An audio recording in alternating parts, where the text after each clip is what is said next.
Welcome to Question Bank Hub. Auto Body and Collision Technician Red Seal Exam Practice. 120 questions, answered and explained. Based on the 2019 Red Seal Occupational Standard.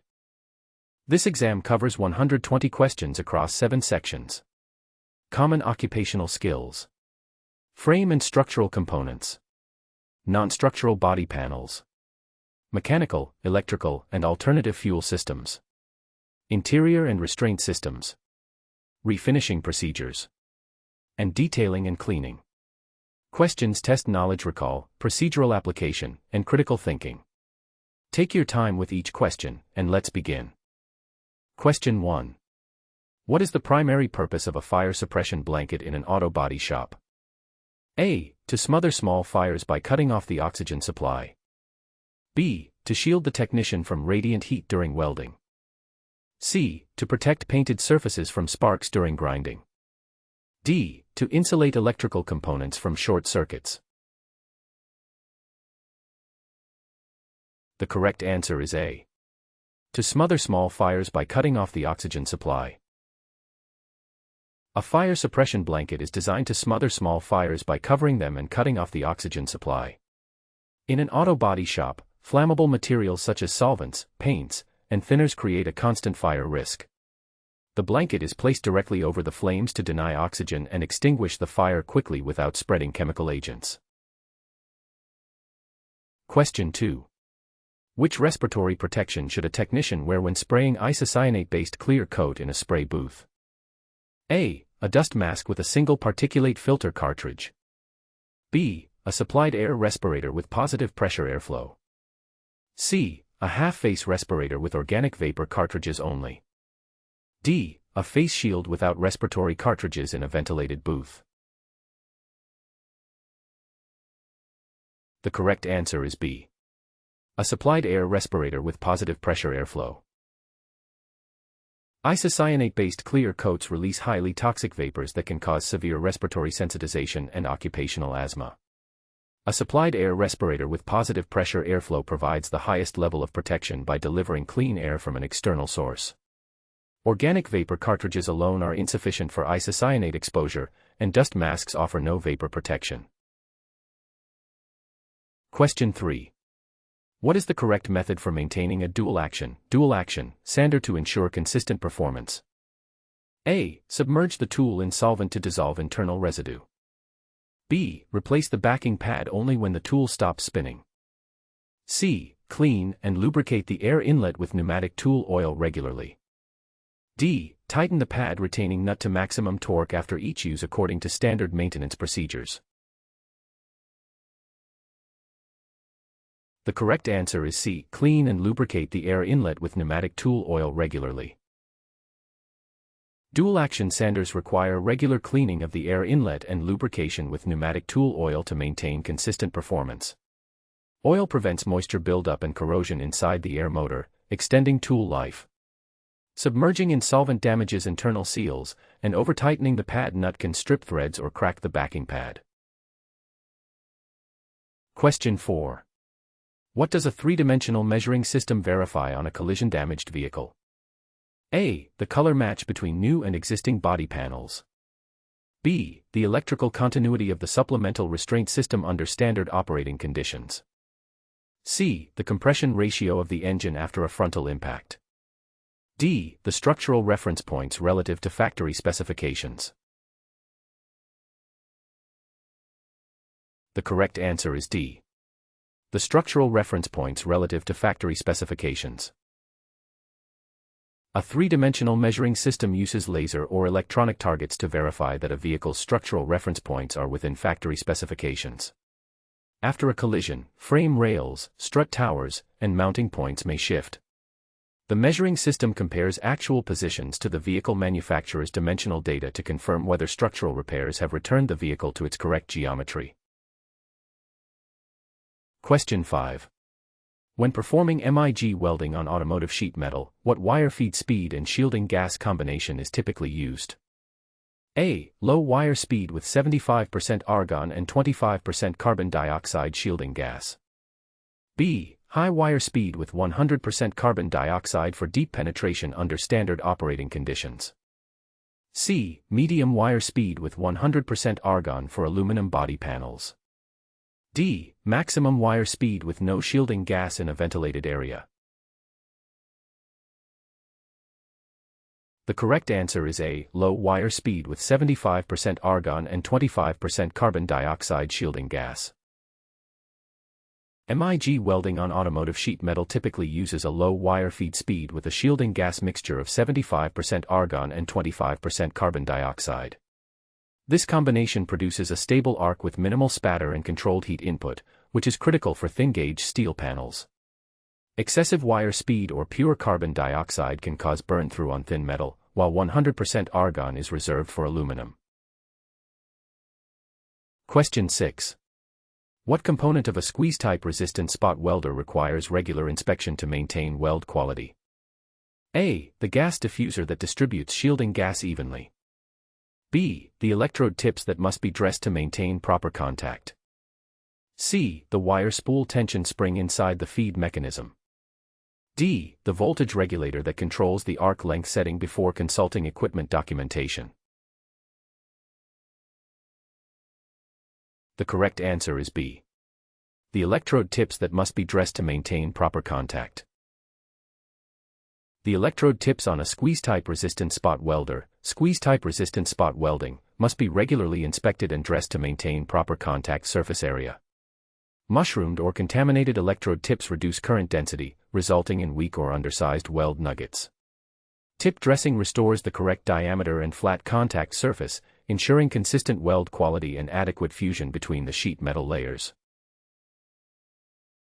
Question 7. When writing a collision repair estimate, what should a technician document when hidden damage is discovered during disassembly? A. Only the final total cost without listing individual items. B. The date of the original accident and police report number. C. A supplement with photographs, part numbers, and labor times. D. A verbal description given directly to the vehicle owner by phone. The correct answer is C. A supplement with photographs, part numbers, and labor times. When hidden damage is discovered during disassembly, the technician must prepare a supplement that documents the additional damage with photographs, part numbers, and associated labor times. This supplement is submitted to the insurance company or customer for approval before additional repairs proceed.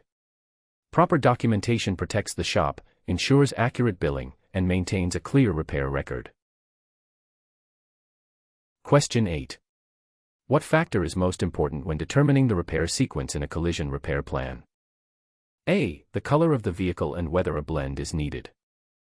B. The availability of the technician's preferred tools. C. The customer's preferred completion date for convenience according to standard maintenance procedures. D. The order that prevents rework by completing structural repairs first. The correct answer is D. The order that prevents rework by completing structural repairs first. The most important factor in a repair plan sequence is establishing the correct order of operations to prevent rework. Structural repairs must be completed and verified before bolt-on components, panels, and refinishing are addressed. Working out of sequence causes repeated disassembly, alignment issues, and wasted labor. A logical repair flow moves from structural to non-structural to refinishing to reassembly. Question 9. Why is clear communication between the estimator and the repair technician essential during a collision repair? A. It ensures all approved repairs are completed without omissions. B. It allows the estimator to perform the welding tasks remotely. C. It eliminates the need for written documentation of the repair. D. It permits the technician to bypass the quality control inspection. The correct answer is A. It ensures all approved repairs are completed without omissions. Clear communication between the estimator and repair technician ensures that all approved repairs are understood and completed without omissions or unauthorized work. Miscommunication can lead to missed damage, unapproved repairs, or incorrect parts being ordered, all of which cause delays, increased costs, and customer dissatisfaction. Written and verbal communication together provide the most reliable information transfer. Question 10. What is the correct technique for removing a door molding that is attached with double-sided adhesive tape? A. Pry it off with a flat screwdriver starting at the center. B. Strike the molding with a rubber mallet to break the bond. C. Use a heat gun to soften the adhesive, then pull with a removal tool. D. Spray penetrating oil behind the molding and wait overnight under standard operating conditions. The correct answer is C. Use a heat gun to soften the adhesive, then pull with a removal tool. Adhesive-mounted door moldings are removed by applying heat with a heat gun to soften the double-sided tape, then carefully pulling the molding away using a plastic removal tool. Heat reduces the adhesive bond strength without damaging the paint. Prying with a screwdriver risks gouging the panel, and striking with a mallet can dent the door skin or crack the molding. Question 11. Before reinstalling exterior trim pieces after a repair, what must the technician verify on the mounting surface? A. That the paint has been removed from the entire panel surface under standard operating conditions. B. That the surface is clean, dry, and free of wax or silicone residue. C. That a thick layer of seam sealer has been applied under the trim. D. That the panel has been heated to allow better adhesive penetration. The correct answer is B. That the surface is clean, dry, and free of wax or silicone residue. Before reinstalling exterior trim, the mounting surface must be clean, dry, and free of wax, silicone, or polish residue. Contaminants prevent proper adhesion of clips, fasteners, or adhesive tape, leading to trim pieces that rattle, shift, or fall off. The surface should be wiped with an appropriate cleaner to ensure a secure and lasting bond without damaging the fresh paint finish. Question 12. During a final quality control inspection, a technician notices the hood alignment is 3 mm offset to the driver's side with uneven gaps. What is the most likely cause? A. The hood hinges need adjustment to center the hood in the opening. B. The front bumper cover is pushing the hood out of alignment. C. The paint thickness on the driver's side is causing a visual illusion. D. The windshield washer reservoir is interfering with hood closure. The correct answer is A. The hood hinges need adjustment to center the hood in the opening. A 3 mm offset with uneven gaps on a hood is most likely caused by hood hinges that require adjustment. Hood hinges provide lateral and fore-aft adjustment through slotted bolt holes. If the hinges are not centered correctly after reinstallation, the hood will sit offset in the opening. The technician should loosen the hinge bolts, reposition the hood to achieve even gaps on both sides, and retorque the fasteners. Question 13. How should cavity wax be applied inside a newly installed door shell to prevent corrosion? A. Brush it on the exterior surface before installing the door. B. Pour liquid wax into the drain holes and let it settle naturally according to standard maintenance procedures. C. Apply it only after the vehicle has been driven for 500 kilometers. D. Spray it through access holes using a wand with a 360-degree nozzle. The correct answer is D. Spray it through access holes using a wand with a 360-degree nozzle. Cavity wax is applied inside enclosed body sections such as door shells by inserting a wand with a 360-degree spray nozzle through drain holes or access holes. The nozzle disperses the wax in all directions, coating the interior surfaces that are not accessible for conventional spraying. This creates a protective barrier against moisture and road salt that cause corrosion inside box sections and cavities. Question 14. What is the primary function of a seam sealer applied to a welded body panel joint? A. To increase the structural strength of the welded connection. B. To provide electrical grounding between the two panel surfaces. C. To prevent water and air intrusion through the joint into the cabin. D. To serve as a primer layer before the final refinishing process under standard operating conditions. The correct answer is C. To prevent water and air intrusion through the joint into the cabin. Seam sealer is applied to welded body panel joints primarily to prevent water and air intrusion. Welded joints contain microscopic gaps and irregularities that allow moisture to penetrate into the vehicle cabin or between panel layers. The seam sealer fills these gaps, creating a waterproof and airtight barrier that also helps prevent corrosion at the weld zone. Seam sealers do not add structural strength. Question 15. What type of structural damage results when a front-end collision pushes the frame rails rearward without visible surface deformation? A. Twist damage where the frame rotates along its longitudinal axis. B. Compression damage where the length of the rail is shortened. C. Diamond damage where the frame shifts laterally on one side. D. Sway damage where both rails bend in the same lateral direction. The correct answer is B. Compression damage where the length of the rail is shortened. Compression damage occurs when a direct frontal impact pushes the frame rails rearward, shortening them along their length. This type of damage may not show visible surface deformation because the energy is absorbed internally through buckling and folding of the rail material. A three-dimensional measuring system is required to detect the dimensional shortening by comparing actual measurements to factory specifications. Question 16. What instrument is used to detect structural misalignment that is not visible to the naked eye on a unibody vehicle? A. A paint thickness gauge calibrated for steel body panels. B. An infrared thermometer pointed at suspected stress areas under standard operating conditions. C. A computerized three-dimensional measuring system with targets. D. A standard tape measure stretched between two reference holes. The correct answer is C.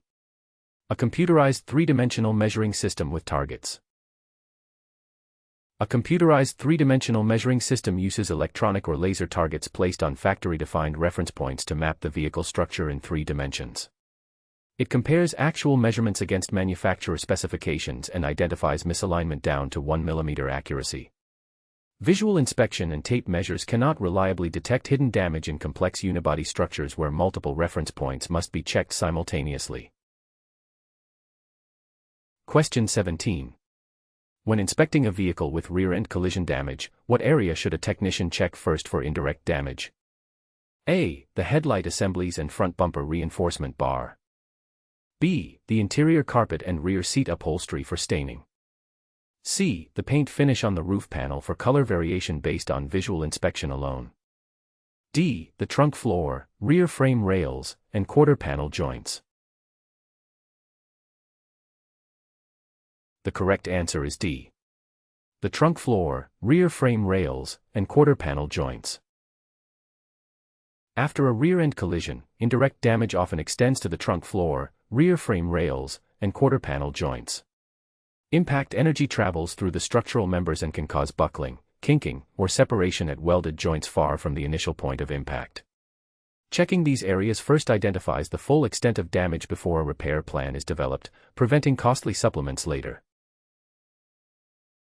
Question 18. How does a technician determine whether a damaged structural component should be repaired or replaced? A. By comparing the damage severity to the manufacturer repair guidelines. B. By measuring only the paint thickness on the damaged component according to standard maintenance procedures. C. By checking the mileage on the odometer to estimate wear level.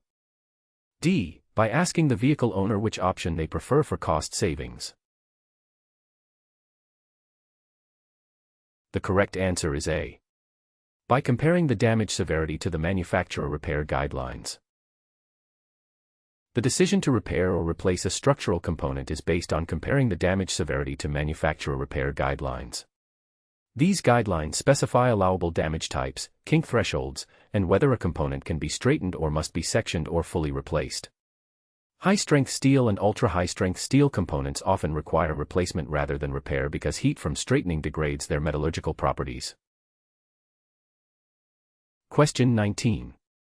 What must a technician do before removing mechanical components to access a damaged structural area? A. Apply a coat of primer to all exposed surfaces near the damage. B. Disconnect the battery and label all electrical connectors and hoses. C. Weld temporary braces across the damaged area to prevent movement before consulting equipment documentation. D. Remove the windshield first regardless of the damage location. The correct answer is B. Disconnect the battery and label all electrical connectors and hoses. Before removing mechanical components for structural access, the technician must disconnect the battery to prevent electrical shorts, accidental airbag deployment, or damage to electronic modules. Labeling all electrical connectors and hoses ensures correct reassembly and avoids misrouted wiring or incorrectly reconnected components. This step protects both the technician and the vehicle's electrical systems during the disassembly process. Question 20. Why is it important to remove the fuel tank or relieve fuel system pressure before performing structural repairs near the rear of a vehicle? A. To eliminate the risk of fire or explosion from sparks and heat. B. To reduce the overall weight and allow easier frame rail pulling. C. To prevent fuel contamination of the new paint finish on the repair. D. To allow the measuring system to access rear reference points. The correct answer is A. To eliminate the risk of fire or explosion from sparks and heat. Removing the fuel tank or relieving fuel system pressure before structural repairs near the rear of a vehicle eliminates the risk of fire or explosion. Structural repair operations such as welding, grinding, and pulling generate sparks and heat that can ignite fuel vapors. Even an empty tank contains explosive vapors. Proper fuel system isolation is a critical safety step that must be completed before any hot work begins near fuel components. Question 21. What is the correct method for removing a bolt-on fender to access a damaged apron panel underneath? A. Cut the fender along the body line with a reciprocating saw. B. Heat the fender bolts with a torch until they expand and loosen. C. Drill out each bolt and replace with new fasteners on reassembly according to standard maintenance procedures. D. Remove the fasteners in sequence, supporting the fender to avoid dropping it. The correct answer is D. Remove the fasteners in sequence, supporting the fender to avoid dropping it. A bolt-on fender is removed by unfastening the bolts in a controlled sequence while supporting the fender to prevent it from dropping and damaging the paint or adjacent panels. Bolt-on fenders are designed for non-destructive removal and reuse. Cutting, heating, or drilling would destroy the fender unnecessarily when simple bolt removal provides clean access to the apron panel underneath. Question 22. What steps must a technician take to deactivate the supplemental restraint system, before removing interior components for structural access? A. Apply the parking brake and remove only the driver's side airbag module. B. Turn the ignition to the accessory position to power down the supplemental restraint system module according to standard maintenance procedures. C. Disconnect the battery and wait the specified time for capacitors to discharge. D. Unplug each airbag connector individually while the battery remains connected. The correct answer is C. Disconnect the battery and wait the specified time for capacitors to discharge.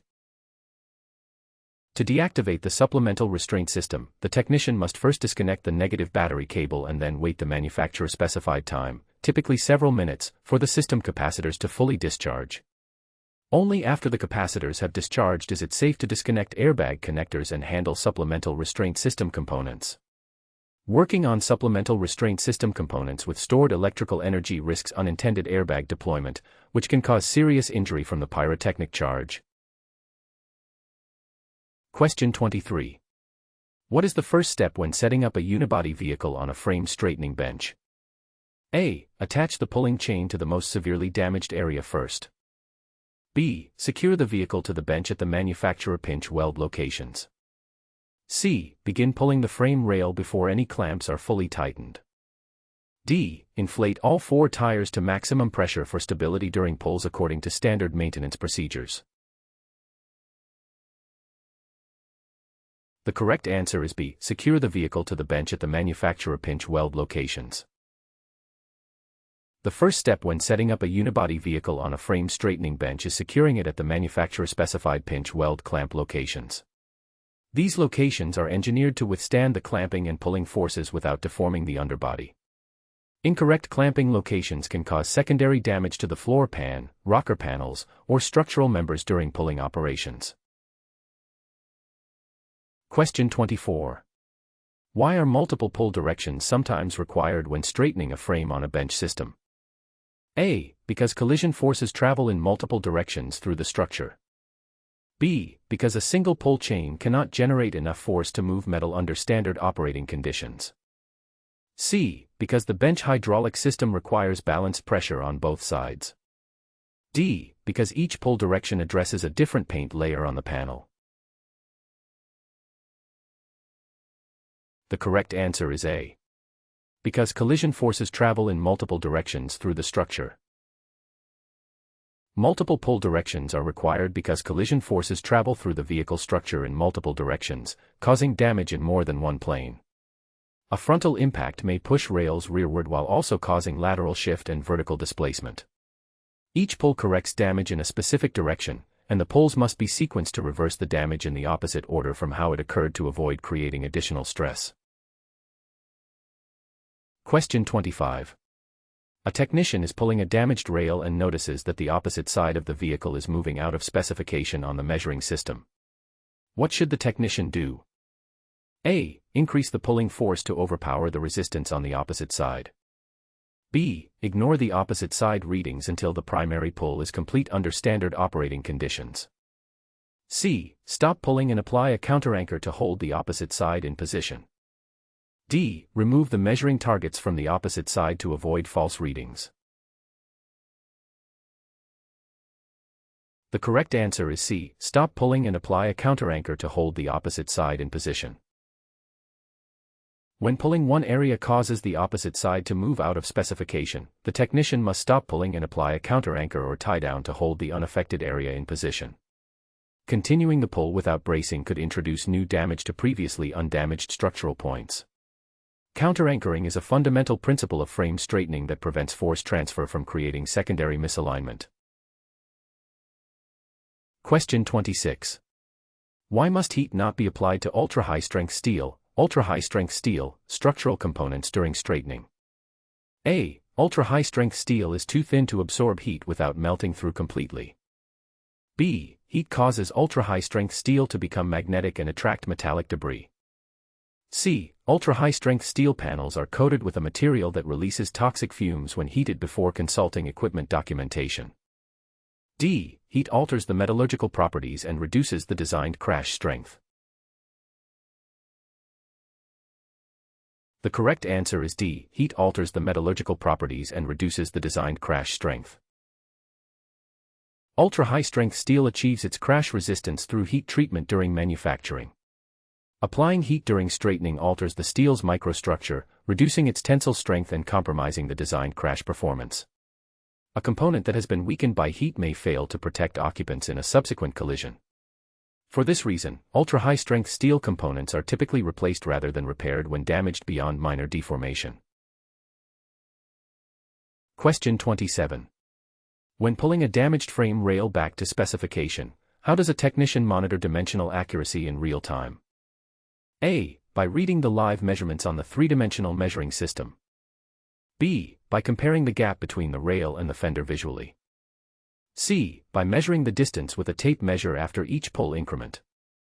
D. By listening for a clicking sound that indicates the rail has returned to shape. The correct answer is A. By reading the live measurements on the three-dimensional measuring system. The technician monitors dimensional accuracy in real time by reading the live measurements displayed on the three-dimensional measuring system. As pulling force is applied, the measuring system continuously updates the position of the structural reference points relative to factory specifications. This real-time feedback allows the technician to stop pulling at the precise moment the dimensions reach the correct values, preventing overpulling. Question 28. What technique is used to relieve stress in a kinked frame rail during a straightening pull? A. Applying undercoat to the kinked area before pulling to lubricate the bend. B. Applying controlled heat to the kink area while pulling to allow the metal to reform.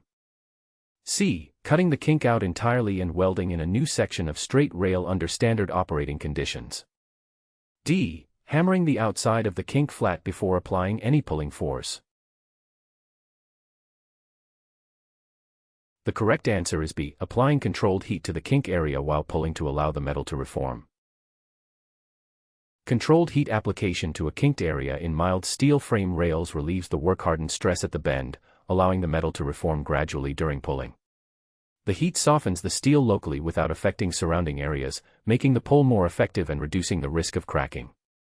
This technique applies only to mild steel components. High-strength and ultra-high-strength steels must not be heated. Question 29. What is the purpose of crush zones, crumple zones, in a unibody vehicle's structural design? A. To provide mounting locations for bolt-on exterior body panels. B. To increase the aerodynamic efficiency of the vehicle at highway speeds under standard operating conditions. C. To absorb collision energy progressively and protect the passenger compartment. D. To allow water drainage from the frame rails during wet road conditions. The correct answer is C. To absorb collision energy progressively and protect the passenger compartment. Crush zones are engineered sections of a unibody structure designed to deform progressively in a controlled manner during a collision. By absorbing and dissipating kinetic energy, they reduce the force transmitted to the passenger compartment, protecting the occupants. Understanding crush zone locations and behavior is essential for collision repair technicians, as these areas must be restored to their design configuration to maintain crash protection. Question 30. What is the correct method for separating a spot-welded structural panel for removal during a sectioning repair? A. Use a cutting torch to melt through each spot weld simultaneously. B. Pry the panels apart with a chisel until the welds tear free. C. Apply adhesive remover to dissolve the spot weld connections chemically according to standard maintenance procedures. D. Drill out each spot weld with a spot weld cutter to preserve the bottom panel. The correct answer is D. Drill out each spot weld with a spot weld cutter to preserve the bottom panel. Spot welds on structural panels are separated by drilling them out with a spot weld cutter. This tool removes only the top panel material at each weld location, preserving the bottom panel for the new replacement panel to be welded to. A cutting torch generates excessive heat that damages surrounding material, chiseling distorts both panels, and adhesive remover has no effect on fusion welds. Question 31. Why is it important to identify the steel grade of a structural component before removing it for replacement? A. Because the welding procedure and replacement part must match the original steel grade. B. Because lower grade steel is always less expensive and reduces repair cost. C. Because the paint adhesion varies depending on the steel grade used. D. Because steel grade determines the color code of the replacement component before consulting equipment documentation. The correct answer is A. Because the welding procedure and replacement part must match the original steel grade. Identifying the steel grade before removal is essential because the welding procedure, filler wire selection, and replacement part must match the original material properties. High-strength steel, and ultra-high-strength steel, require specific welding parameters and cannot be substituted with mild steel without compromising crash performance. Incorrect steel grade matching leads to structural weakness and potential failure in a subsequent collision. Question 32. When sectioning a rocker panel for partial replacement, where should the cut line be located? A. Directly at the factory seam weld between the original panels. B. In a flat, straight area away from bends, body lines, and reinforcements. C. At the highest point of the rocker panel for easiest access from above. D. Through the drain holes to minimize the number of cuts required under standard operating conditions. The correct answer is B. In a flat, straight area away from bends, body lines, and reinforcements. The sectioning cut line should be located in a flat, straight area away from bends, body lines, and reinforcements. Cutting in a flat section allows proper joint fit-up and welding access for the replacement panel. Cutting through bends or reinforcements weakens the structure and makes it difficult to achieve a flush, weldable joint. The cut location must also be away from any supplemental restraint system or mounting point for safety components. Question 33. What is the difference between a full replacement and a sectional replacement of a structural rail? A. Full replacement uses adhesive bonding while sectional uses spot welding. B. Full replacement applies only to aluminum vehicles and sectional to steel under standard operating conditions. C. Full replacement removes the entire component at factory seams while sectional cuts in a designated area. D. Full replacement is cosmetic while sectional replacement is structural. The correct answer is C. Full replacement removes the entire component at factory seams while sectional cuts in a designated area. A full replacement removes the entire structural component at factory seam locations and replaces it with a complete new part. A sectional replacement removes only the damaged portion by cutting the existing component at a designated area and welding in a partial section of the new part. The choice depends on the extent of damage, manufacturer recommendations, and the availability of sectioning procedures for the specific component. Question 34. What must be applied to the mating surfaces before installing a new structural panel to prevent corrosion at the joint? A. Weld-through primer to protect the bare metal between the panel layers. B. Clear coat to seal the gap between the two panels visually. C. Rubberized undercoating over the entire exterior of the new panel. D. Body filler to fill any gaps between the old and new panel surfaces under standard operating conditions. The correct answer is A. Weld-through primer to protect the bare metal between the panel layers. Weld-through primer is applied to mating surfaces before installing a new structural panel. It provides corrosion protection to the bare metal trapped between panel layers where moisture can accumulate. Weld-through primer is formulated to allow electrical current to pass through during spot welding while maintaining a protective zinc-rich coating. Standard primers would burn and contaminate the weld, and undercoating is applied only after welding. Question 35. What joining method is recommended for attaching a replacement high-strength steel structural panel? A. Brazing with a brass filler rod and flux to avoid heat distortion. B. Adhesive bonding only, using structural epoxy with no mechanical fasteners. C. Oxyacetylene fusion welding with a mild steel filler rod for flexibility. D. Squeeze-type resistant spot welding to replicate the factory weld method. The correct answer is D. Squeeze-type resistant spot welding to replicate the factory weld method. Squeeze-type resistant spot welding. Squeeze-type resistant spot welding is the recommended method for attaching replacement high-strength steel structural panels because it replicates the factory joining process. Squeeze-type resistant spot welding produces concentrated heat only at the weld point, minimizing the heat-affected zone and preserving the material properties of the surrounding steel. MIG plug welding may be used where squeeze-type resistant spot welding access is limited, but squeeze-type resistant spot welding is preferred when access allows. Question 36. A technician is installing a replacement quarter panel and notices a 4 mm gap that prevents proper fit-up at the rear body line. What is the most appropriate corrective action? A. Fill the gap with body filler and proceed with the refinishing process. B. Recheck the structural measurements and correct any remaining misalignment before welding. C. Weld the panel in place and grind down the excess material to close the gap under standard operating conditions.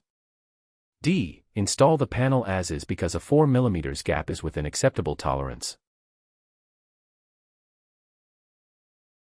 The correct answer is B. Recheck the structural measurements and correct any remaining misalignment before welding. A 4 mm gap during quarter panel installation indicates that the underlying structure may still have residual misalignment. The correct action is to recheck the structural dimensions using the measuring system and correct any remaining misalignment before welding the panel. Installing a panel over a misaligned structure transfers the error to the new component, resulting in poor fit, uneven gaps, and potential future structural issues. The root cause must be resolved first. Question 37. When installing a structural component using MIG plug welds, what determines the number and spacing of welds required? A. The technician's personal preference based on available welding wire before consulting equipment documentation. B. The thickness of the paint on the original component being replaced. C. The number and spacing of the original factory spot welds on the removed panel. D. The size of the replacement panel measured in square centimeters.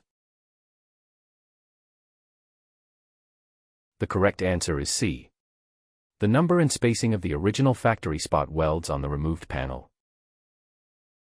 When using MIG plug welds to install a structural component, the number and spacing of welds must match or exceed the original factory spot weld count and pattern on the removed panel.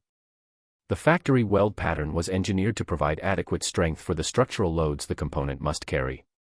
Deviating from the original weld count or spacing compromises the structural integrity and crash performance of the repair.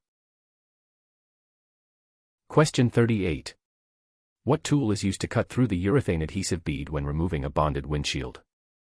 A. A heat gun set to maximum temperature to melt the adhesive quickly before consulting equipment documentation. B. A standard utility knife drawn across the glass surface edge. C. A pneumatic chisel inserted between the glass and the dashboard. D. A cold knife or power cutout tool inserted between the glass and pinch weld. The correct answer is D. A cold knife or power cutout tool inserted between the glass and pinch weld. A cold knife or power cutout tool is inserted between the glass and the pinch weld flange to cut through the urethane adhesive bead. These tools slice through the adhesive without generating heat that could crack the glass or damage the paint on the pinch weld.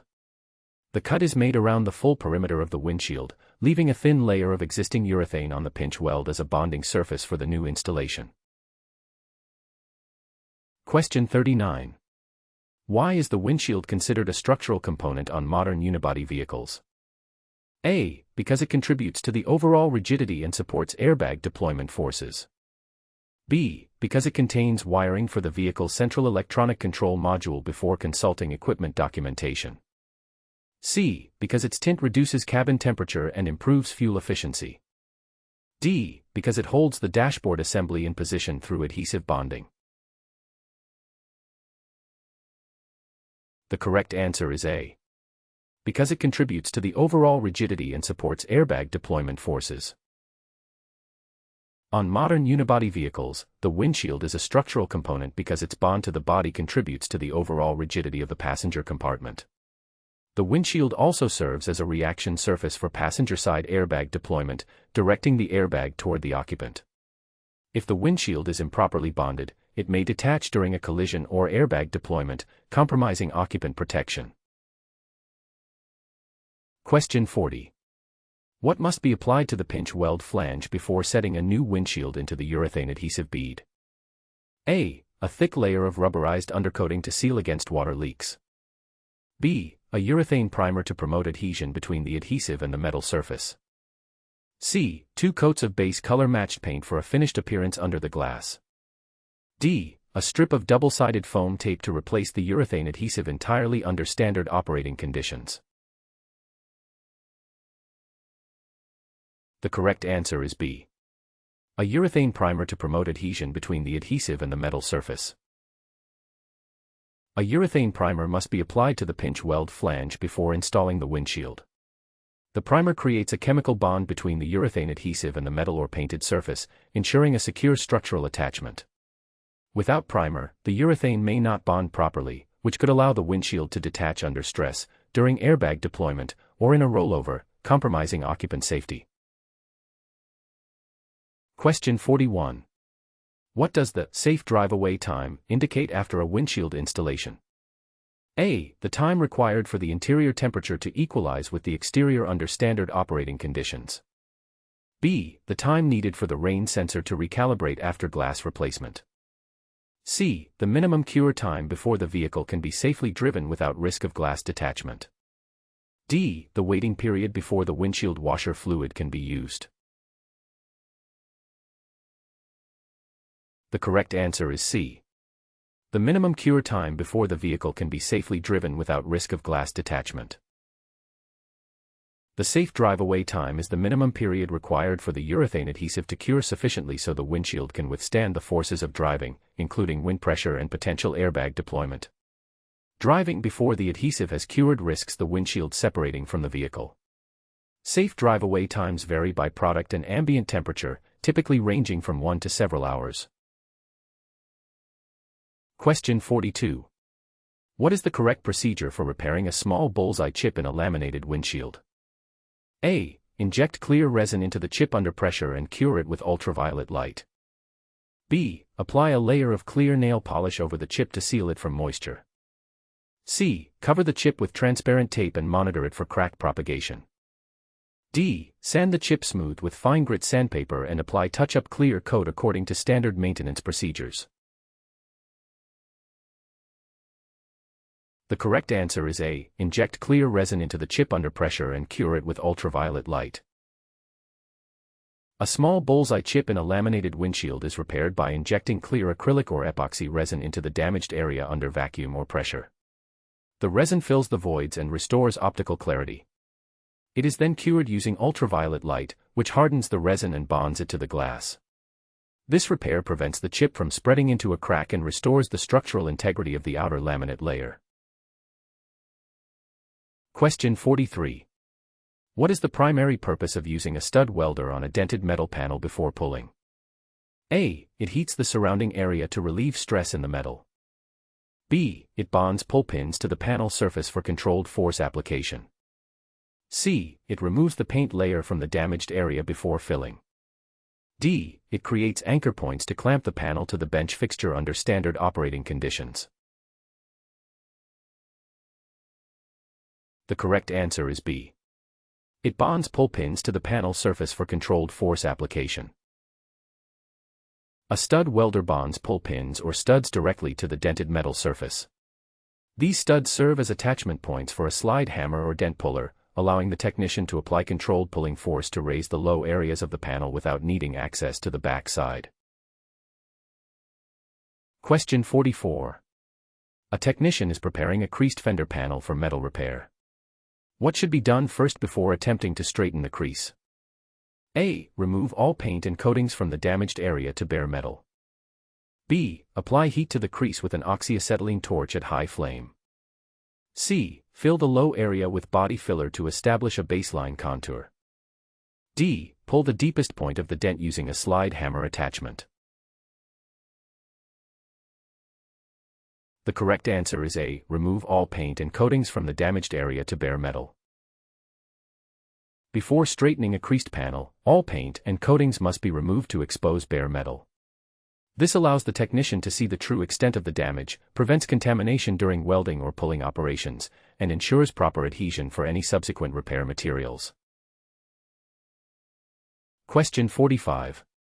When using a hammer and dolly to rough out a dented panel, what technique is used to lower high spots while raising adjacent low areas? A. On dolly hammering, where the dolly is placed behind the impact point under standard operating conditions. B. Spring hammering, where the dolly is held loosely behind the panel. C. Direct hammering against a flat anvil placed behind the high spot. D. Off dolly hammering, where the dolly is positioned beside the strike point. The correct answer is D. Off dolly hammering, where the dolly is positioned beside the strike point. Off dolly hammering positions the dolly on a low area adjacent to the high spot being struck. When the hammer strikes the high spot down, the dolly simultaneously pushes the adjacent low area upward. This dual action makes off dolly hammering the most effective technique for rough-out work on panels with multiple highs and lows. Question 46. Which tool is most commonly used to separate spot-welded non-structural metal panels from the vehicle body during removal? A. A reciprocating saw with a metal cutting blade for straight cuts. B. A spot weld drill bit that cuts around the weld nugget cleanly. C. An air chisel with a panel cutting attachment for edge separation. D. A plasma cutter set to low amperage for precision weld removal. The correct answer is B. A spot weld drill bit that cuts around the weld nugget cleanly. A spot weld drill bit is the standard tool for removing spot-welded non-structural panels. It cuts around the circumference of each weld nugget, separating the top panel while preserving the underlying flange. This method minimizes damage to the mounting surface, making it easier to install the replacement panel. Question 47. A technician is removing a damaged door skin from the door shell. What is the correct procedure for separating the hem flange? A. Use a grinder to cut through the hem flange along the door edge. B. Heat the entire hem flange with a torch until the adhesive softens. C. Use a die grinder or cut-off wheel to open the folded hem edge. D. Peel the door skin away from the shell using a pry bar at each corner. The correct answer is C. Use a die grinder or cut-off wheel to open the folded hem edge. A die grinder or cut-off wheel is used to carefully open the folded hem flange along the edges of the door. The technician grinds through the folded over metal to release the door skin from the shell. This controlled method preserves the door frame integrity and prepares the edge for proper hemming of the new door skin. Question 48. What is the maximum recommended thickness for body filler applied to a properly straightened metal panel? A. Approximately 12 mm applied in multiple heavy coats for durability. B. Approximately 1 mm applied as a thin skim coat over bare metal only. C. Approximately 10 mm applied in layers with sanding between coats under standard operating conditions. D. Approximately 3 mm applied as a finishing layer over rough-out work. The correct answer is D. Approximately 3 mm applied as a finishing layer over rough-out work. Body filler should not exceed approximately 3 mm, 1/8 inch, in thickness on a properly straightened panel. Excessive filler thickness can crack, shrink, or separate from the panel over time. The panel must be metal finished as close to original contour as possible before filler application, using filler only to achieve the final smooth surface. Question 49. A technician notices a stretched area of sheet metal that has a raised crown after hammer and dolly work. What technique corrects this condition? A. Heat shrinking by applying localized heat and quenching with a wet rag. B. Applying additional hammer-on dolly blows to flatten the raised crown. C. Adding body filler over the high spot and sanding it to contour level. D. Cutting a relief slot in the panel to release tension from the stretch. The correct answer is A. Heat shrinking by applying localized heat and quenching with a wet rag. Heat shrinking corrects stretched metal by applying localized heat from an oxyacetylene torch or carbon electrode to a small area, causing the metal to thicken as it expands. The heated spot is then rapidly cooled with a wet rag or compressed air, which contracts the metal and pulls the surrounding area inward, eliminating the raised crown. Question 50. When applying body filler to a repair area, what is the correct mixing and application procedure? A. Apply filler in thick coats to minimize the number of sanding steps. B. Heat the filler with a heat gun before spreading to improve flow. C. Mix filler and hardener thoroughly and spread in thin even layers. D. Apply filler over primer-coated metal for maximum chemical adhesion. The correct answer is C. Mix filler and hardener thoroughly and spread in thin even layers. Body filler and hardener must be mixed thoroughly to ensure complete chemical reaction. The mixed filler is then spread across the repair area in thin, even layers using a flexible spreader. Thin applications cure more uniformly, reduce the risk of pinholes, and are easier to shape during sanding. Filler must be applied to clean bare metal, not over primer. Question 51. A body filler repair on a quarter panel cracks and lifts within 3 months of completion. What is the most likely root cause of this failure? A. The ambient shop temperature was slightly below the recommended range under standard operating conditions. B. The filler was applied over a contaminated or improperly prepared surface. C. The final clear coat was applied too soon after the base coat dried. D. The customer washed the vehicle with a high-pressure washer too often. The correct answer is B. The filler was applied over a contaminated or improperly prepared surface. Filler cracking and lifting shortly after repair most commonly results from poor surface preparation. Oil, wax, rust, or old paint left on the metal prevents mechanical bonding between the filler and substrate. Proper preparation requires thorough cleaning, sanding to bare metal with 80 grit abrasive, and wiping with a wax and grease remover before filler application. Question 52. When installing a new door skin onto a door shell, what is the correct method for forming the hem flange at the panel edges? A. Weld the new skin to the shell using plug welds every 25 mm apart. B. Apply structural adhesive and clamp the skin tightly until it cures. C. Use a hammer and hemming dolly to fold the edge over the door frame. D. Fold the edge over the shell flange using a door skin hemming tool. The correct answer is D. Fold the edge over the shell flange using a door skin hemming tool. A dedicated door skin hemming tool is used to carefully fold the edge of the new door skin over the door shell flange. The hem is formed progressively, working around the perimeter of the door. Adhesive is typically applied between the skin and shell before hemming. This creates a clean factory-style edge finish and secures the skin to the shell. Question 53. When attaching a replacement non-structural quarter panel using MIG plug welds, what is the correct preparation and welding sequence? A. Weld all holes continuously without pausing to prevent cold lap defects. B. Apply weld-through primer to flanges and skip weld to manage heat buildup.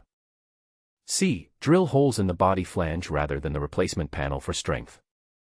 D. Use maximum wire speed setting to fill each plug weld hole in a single pass. The correct answer is B. Apply weld-through primer to flanges and skip weld to manage heat buildup. Before welding, weld-through primer is applied to the mating flanges to provide corrosion protection in areas that cannot be accessed after assembly. Holes are drilled in the replacement panel at factory spot weld spacing. The technician then skip welds, alternating locations, to distribute heat evenly and prevent warping of the thin sheet metal. Question 54. Why is it important to identify the type of plastic before repairing a damaged bumper cover? A. All plastics require the same adhesive and repair techniques regardless. B. Different plastic types require specific adhesives and repair methods. C. Only rigid plastics can be repaired while flexible types must be replaced. D. Plastic identification determines the color match for refinishing only. The correct answer is B. Different plastic types require specific adhesives and repair methods. Identifying the plastic type is critical because different plastics, PP, TPO, ABS, sheet molding compound, fiberglass, require specific adhesives, welding rods, and repair techniques. Using the wrong adhesive on an incompatible plastic results in poor adhesion and failed repairs. The plastic identification code is usually stamped on the back of the component. Question 55. How should a technician prepare the damaged area of a thermoplastic bumper cover before applying a repair adhesive? A. Apply primer directly over the existing paint without any sanding. B. Heat the entire bumper to soften it before applying the adhesive.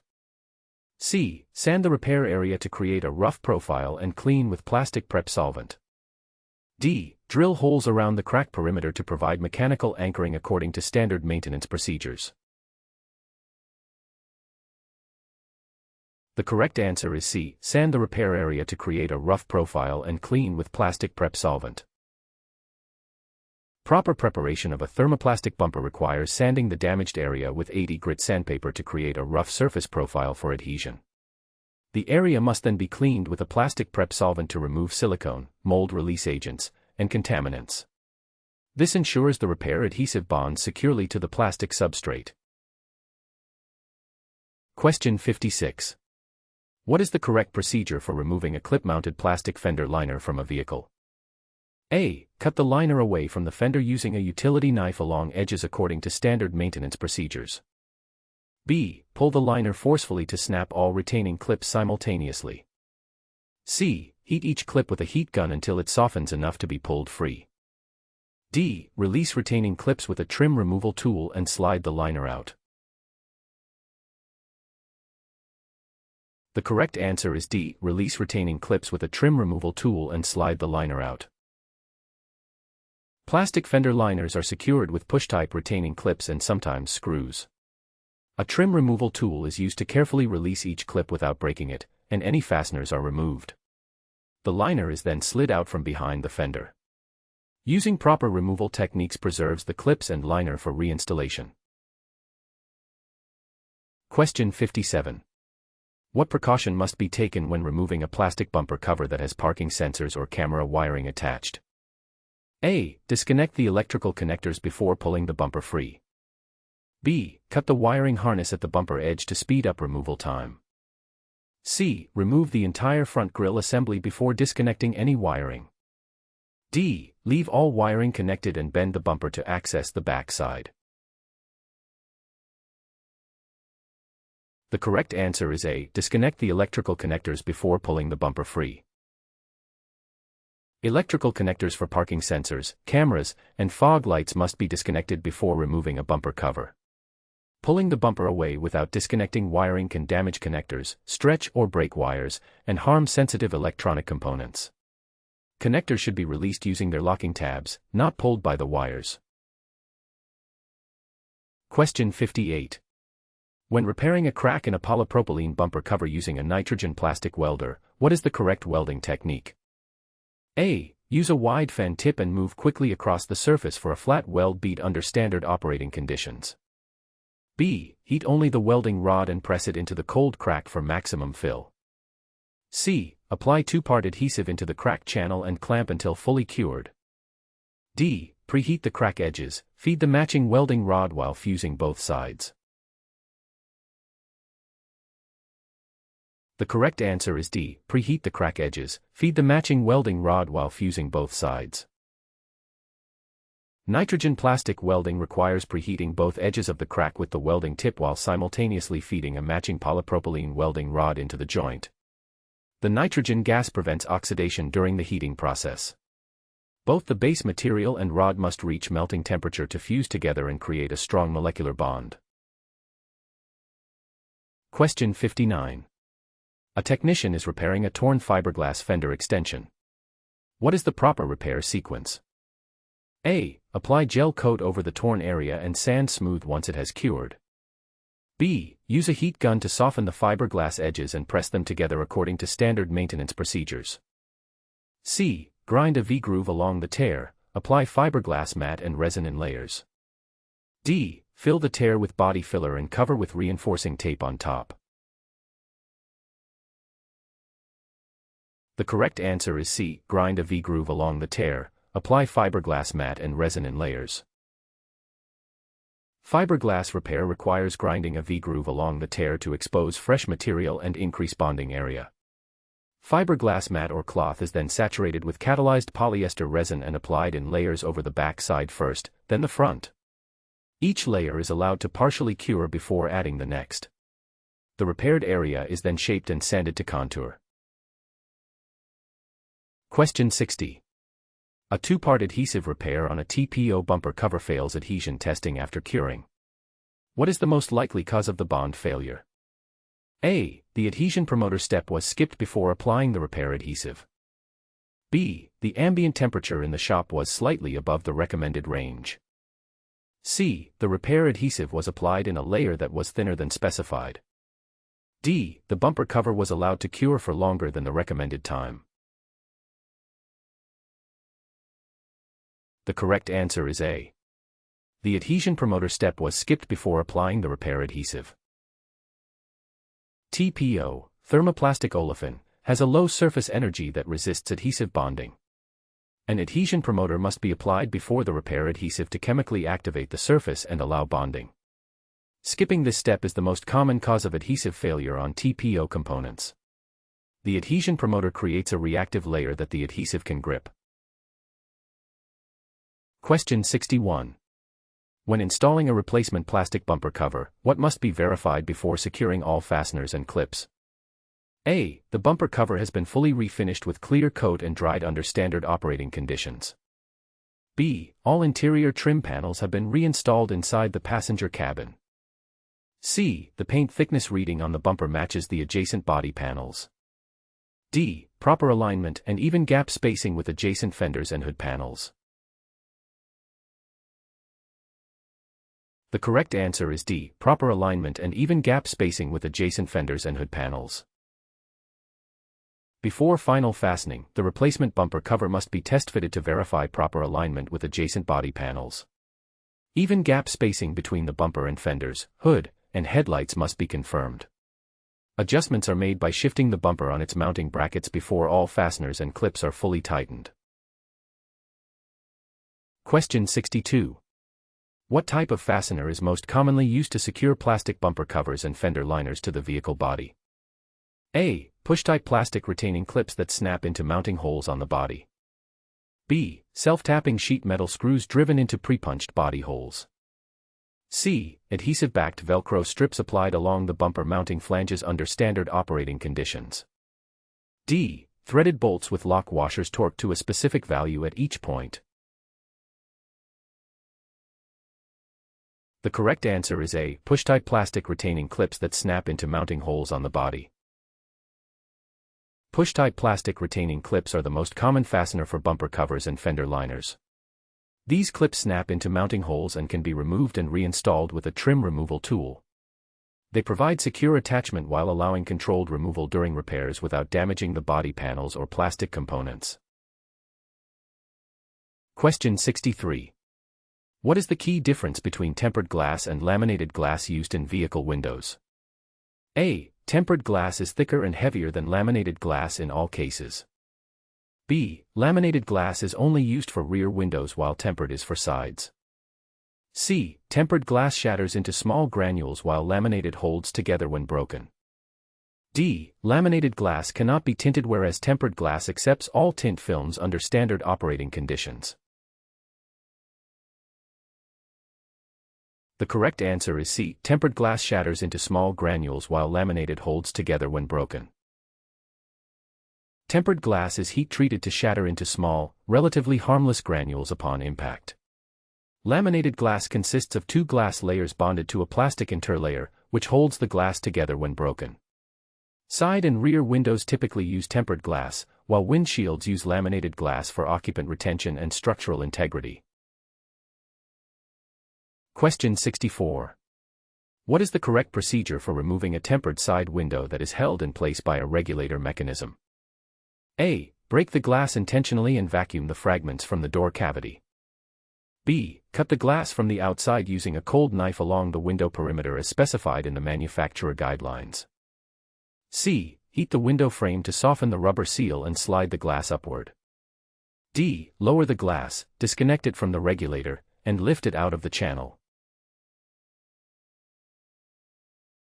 The correct answer is D. Lower the glass, disconnect it from the regulator, and lift it out of the channel. To remove a tempered side window, the glass is first lowered to access the bolts or clips that attach it to the regulator mechanism inside the door. These fasteners are disconnected, and the glass is then carefully lifted upward and out of the door channel. The door trim panel and vapor barrier must be removed first to access the interior hardware. Question 65. When installing a new fixed rear quarter glass with a rubber gasket seal, what ensures a watertight fit? A. Apply sealant inside the gasket channel and seat the glass using a pull cord. B. Press the glass into the opening dry and apply silicone around the outer edge. C. Use adhesive tape around the glass perimeter instead of the rubber gasket seal. D. Heat the rubber gasket with a torch to make it expand and grip the glass edges. The correct answer is A. Apply sealant inside the gasket channel and seat the glass using a pull cord. A pull cord, rope or drawstring, is placed inside the gasket channel before the glass is positioned. As the glass is pressed into the body opening from outside, the cord is pulled from inside to roll the gasket lip over the body flange. Sealant applied inside the channel ensures a watertight seal between the gasket and body panel. Question 66. What material is commonly used to bond a fixed rear window directly to the vehicle body without a rubber gasket? A. Two-part epoxy adhesive applied in a continuous bead around the glass perimeter. B. Urethane adhesive applied as a continuous bead on the body flange pinch weld. C. Butyl rubber tape pressed between the glass edge and the body panel flange. D. Silicone sealant spread across the entire mounting surface under the glass.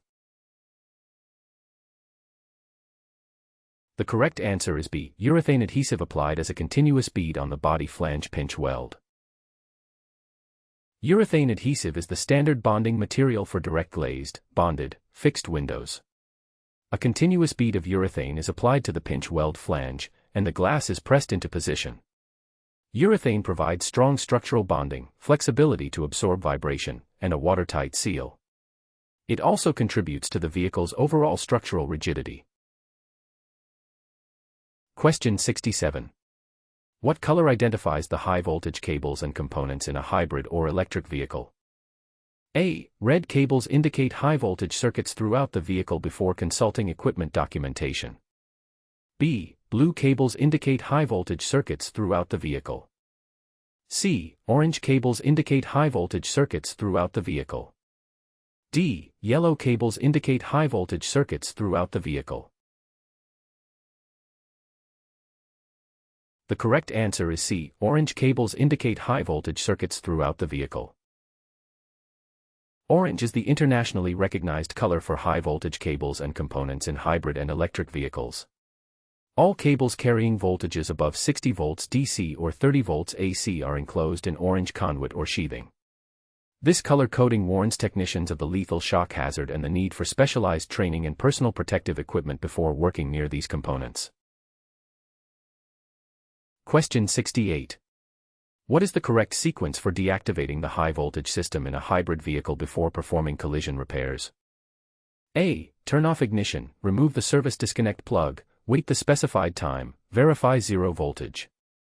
B. Disconnect the 12-volt battery first and then immediately begin structural repairs based on visual inspection alone. C. Remove the high-voltage battery pack from the vehicle before any other disassembly steps. D. Discharge the capacitors by shorting the high-voltage terminals with a jumper wire. The correct answer is A. Turn off ignition, remove the service disconnect plug, wait the specified time, verify zero voltage. The correct deactivation sequence is: turn off the ignition, remove the key and secure it away from the vehicle, remove the high-voltage service disconnect plug, usually located in the trunk or under the rear seat, wait the manufacturer-specified time, typically 5 to 10 minutes, for capacitors to discharge, and then verify zero voltage with a Category 3 rated multimeter before beginning any work. Question 69.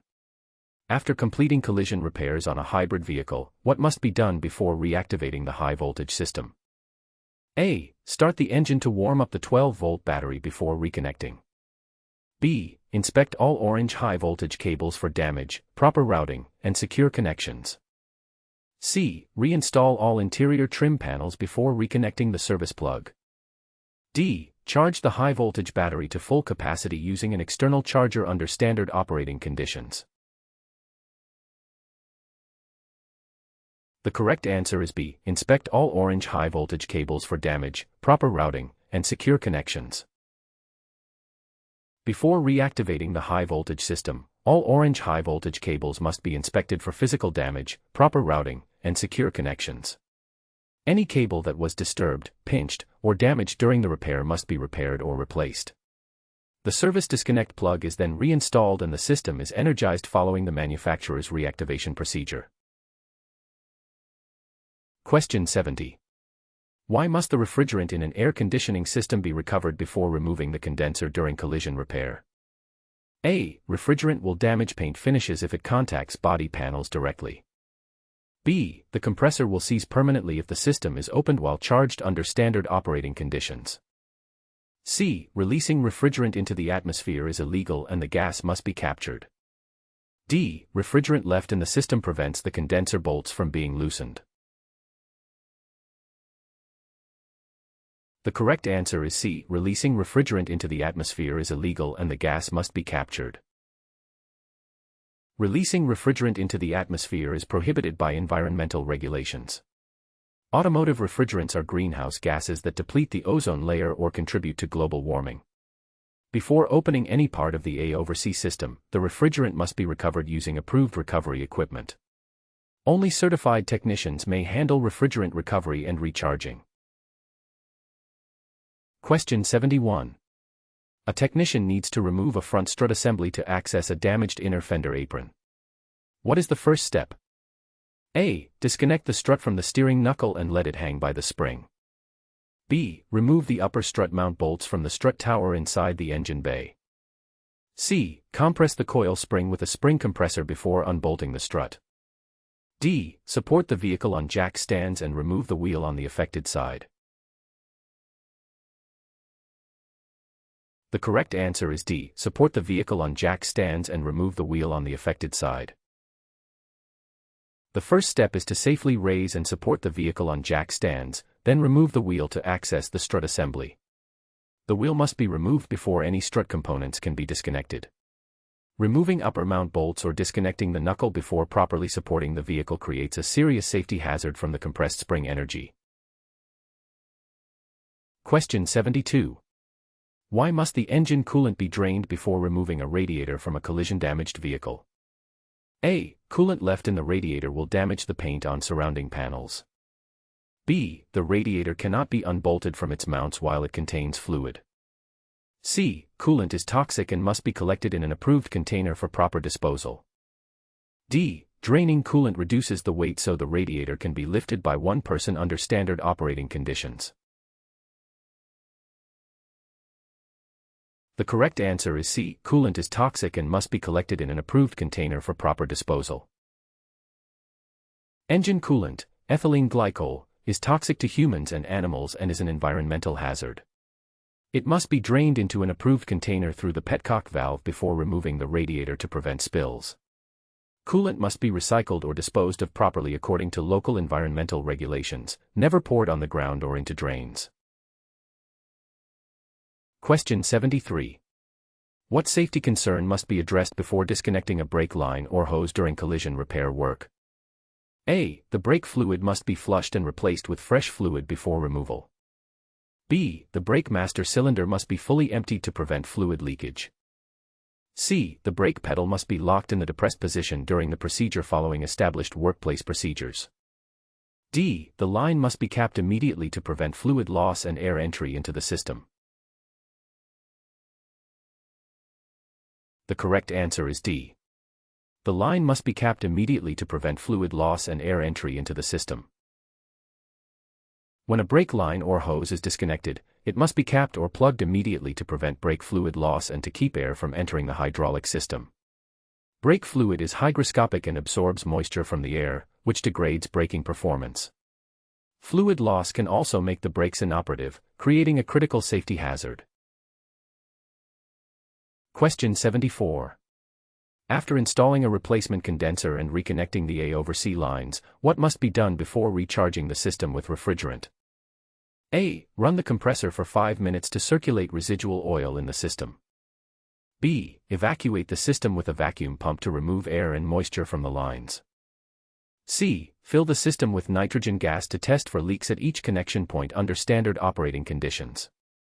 D. Add the specified amount of compressor oil directly into the condenser inlet. The correct answer is B. Evacuate the system with a vacuum pump to remove air and moisture from the lines. After reassembly, the A/C system must be evacuated with a vacuum pump to remove all air and moisture. The system is held under vacuum, approximately 98 kilopascals below atmospheric pressure, for a minimum period to ensure all moisture has boiled off. Air and moisture in the system cause poor cooling performance, corrosion, and potential compressor damage when mixed with refrigerant. Question 75. When reinstalling a steering rack that was removed for structural repair access, what procedure is required afterward? A. Perform a wheel alignment to restore correct toe, camber, and caster settings. B. Replace all tie rod ends with new components regardless of their condition. C. Bleed the power steering system by cycling the wheel lock to lock 10 times. D. Tighten all steering fasteners to hand tight and test drive before final torque. The correct answer is A. Perform a wheel alignment to restore correct toe, camber, and caster settings. After reinstalling a steering rack, a full wheel alignment must be performed to restore the correct toe, camber, and caster angles. Removing and reinstalling the rack changes the steering geometry. Driving without proper alignment causes uneven tire wear, poor handling, and steering pull. All fasteners must be torqued to specification before the alignment. Question 76. After reinstalling brake components following a collision repair, what must be performed before releasing the vehicle? A. Replace all brake pads and rotors even if they show no signs of wear or damage. B. Adjust the parking brake cable tension to the maximum setting for safety. C. Test the anti-lock braking system by driving at highway speed and braking hard. D. Bleed the brake system to remove trapped air and verify a firm brake pedal. The correct answer is D. Bleed the brake system to remove trapped air and verify a firm brake pedal. After reinstalling brake components, the hydraulic system must be bled to remove any trapped air. Air in brake lines causes a spongy pedal and reduced braking effectiveness. The technician bleeds each wheel cylinder or caliper in the correct sequence until bubble-free fluid flows. A firm brake pedal must be confirmed before releasing the vehicle. Question 77. What is the first step when removing electrical components such as headlight assemblies or control modules from a collision-damaged vehicle? A. Disconnect the negative battery terminal to prevent short circuits and airbag deployment. B. Remove the fuse for each circuit individually before disconnecting each component. C. Label each wire with tape after cutting it at the connector for faster removal. D. Spray all electrical connectors with penetrating oil to prevent pin damage during removal. The correct answer is A. Disconnect the negative battery terminal to prevent short circuits and airbag deployment. Disconnecting the negative battery terminal is always the first step before removing electrical components. This prevents short circuits, accidental airbag deployment, and damage to sensitive electronic modules. It also protects the technician from electrical shock. The negative terminal is disconnected first to eliminate ground path current flow. Question 78. What is the recommended method for repairing a damaged section of wiring harness in a collision repair? A. Twist the wire ends together tightly and wrap with standard electrical tape according to standard maintenance procedures. B. Use wire nuts to join the stripped wire ends inside the engine compartment. C. Crimp a butt connector over the splice and cover with standard vinyl tape. D. Solder the splice, apply heat shrink tubing, and secure the harness in its original routing. The correct answer is D. Solder the splice, apply heat shrink tubing, and secure the harness in its original routing. The proper repair method is to strip the wire ends, solder the splice for a secure electrical connection, and cover the joint with adhesive-lined heat shrink tubing for environmental protection. The repaired harness must then be secured in its original routing clips and away from heat sources, sharp edges, and moving parts. Soldered splices with heat shrink provide the most reliable and durable repair. Question 79. After reinstalling all electrical components following a major collision repair, the vehicle displays multiple warning lights on the dashboard. What is the most appropriate diagnostic step? A. Clear the warning lights by disconnecting the battery for 30 minutes. B. Perform a full vehicle diagnostic scan to identify stored fault codes in all modules. C. Replace the instrument cluster assuming the warning lights are a display malfunction. D. Drive the vehicle for several kilometers to allow the modules to reset themselves as outlined in the job safety analysis. The correct answer is B. Perform a full vehicle diagnostic scan to identify stored fault codes in all modules. A full diagnostic scan using a professional scan tool reads fault codes from all electronic control modules in the vehicle. Multiple warning lights after collision repair may indicate disconnected sensors, damaged wiring, misrouted harnesses, or modules requiring recalibration. The scan identifies specific faults so each can be addressed systematically rather than guessing at the cause. Question 80. After replacing a windshield on a vehicle equipped with a forward-facing camera for lane departure warning, what additional service is required? A. Replace the forward-facing camera with a new unit since it cannot be recalibrated. B. Apply a tinted film over the camera lens area to reduce glare interference. C. Perform an advanced driver assistance system static calibration using a target board positioned at a specified distance.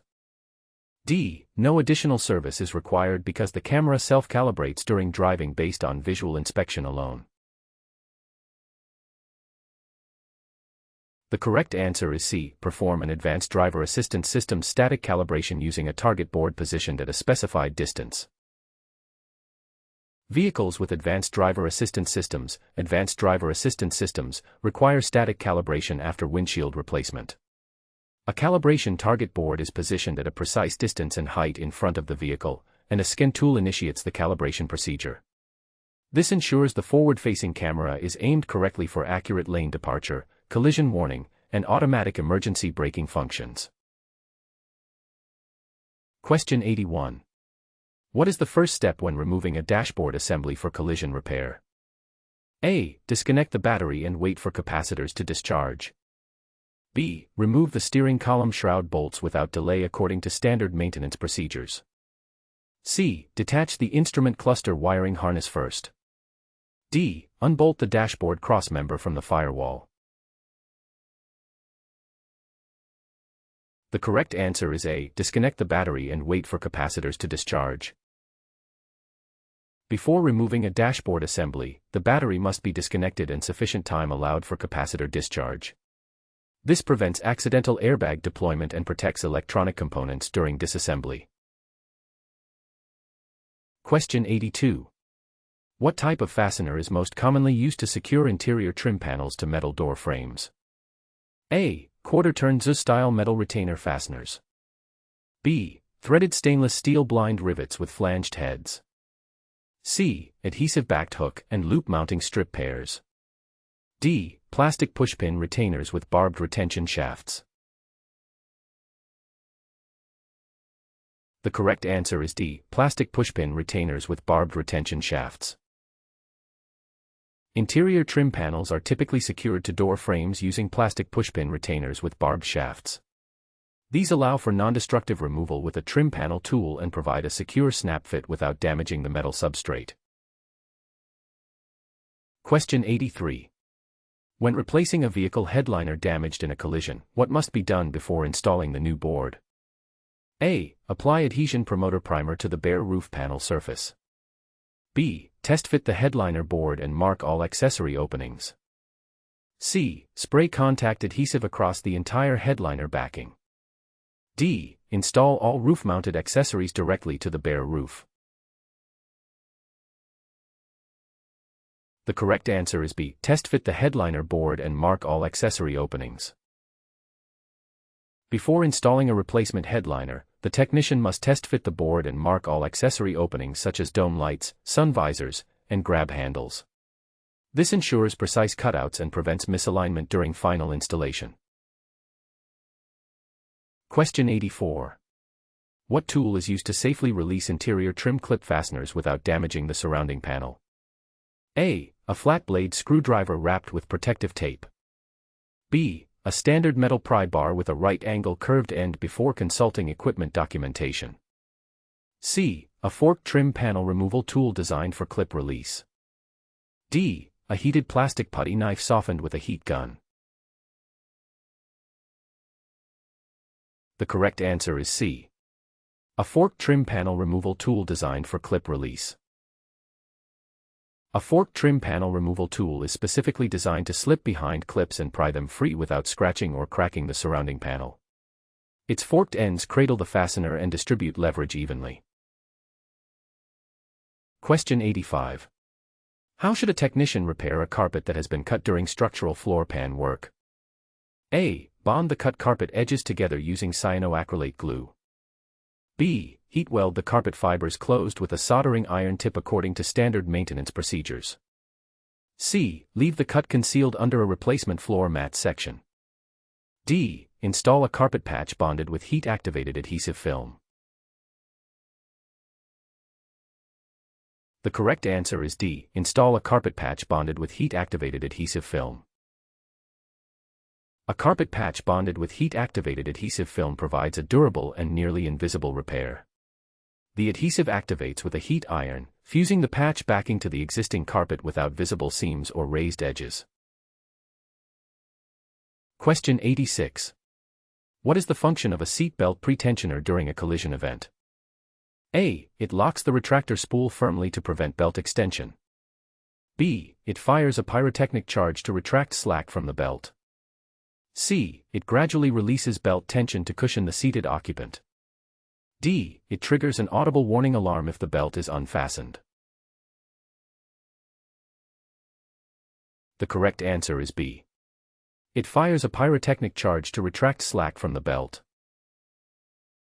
A seat belt pretensioner uses a pyrotechnic charge that fires upon collision impact to rapidly retract any slack from the belt. This pulls the occupant firmly into the seat before the airbag deploys, reducing forward movement during the crash. Question 87. What is the minimum wait time after disconnecting the battery before servicing any airbag component? A. A wait of 30 seconds to allow the module fuses to cool before consulting equipment documentation. B. At least 60 seconds for the crash sensor recalibration. C. A minimum of 90 seconds to allow full capacitor discharge. D. 5 full minutes to let the supplemental restraint system module enter sleep mode. The correct answer is C. A minimum of 90 seconds to allow full capacitor discharge. A minimum wait time of 90 seconds is required after battery disconnect to allow the supplemental restraint system backup capacitor to fully discharge. Working on airbag components before this time has elapsed risks accidental deployment from stored electrical energy. Question 88. Where should a removed airbag module be placed while it is awaiting reinstallation? A. On a flat surface with the deployment face pointing upward. B. On a metal workbench with the deployment face facing down. C. Inside a closed drawer separated from other stored components. D. Hanging securely from the steering column wiring harness. The correct answer is A.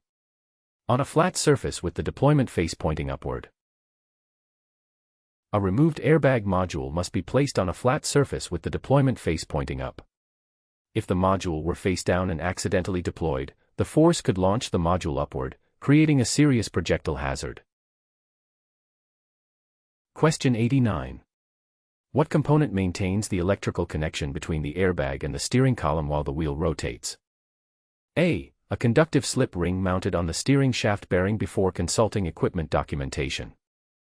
B. A flexible ribbon cable threaded through the steering column.